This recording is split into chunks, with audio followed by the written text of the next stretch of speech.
இதுக்கப்புறம் உங்களுக்கு type காஸ்டிங்கில் doubt வரவே வராது. இன்டெக்ரல் டைப்பில் ஒரு 4 type: byte, short, int, long. Byte அப்படின்னா வந்து 8 பிட்ஸ்.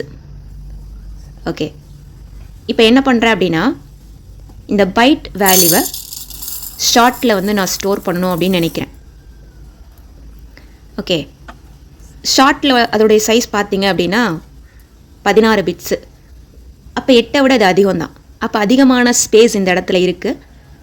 8 பிட்ஸில் இருக்கக்கூடிய வேல்யூவை இந்த 16 பிட்ஸில் ஸ்டோர் பண்ண முடியும். ஆக்சுவலாக இதுக்கு பேர் வந்து இம்ப்ளிசிட் அப்படின்னு சொல்லுவோம். இப்போ நான் ஷார்ட்லேருந்து என்ன பண்ணலாம் அப்படின்னா, நான் இன்டீஜருக்கு மாற்றலாம்.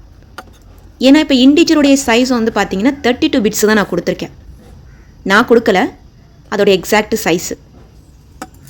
ஓகே, இப்போ இன்டீஜர்லேருந்து லாங்குக்கு வந்து மாற்ற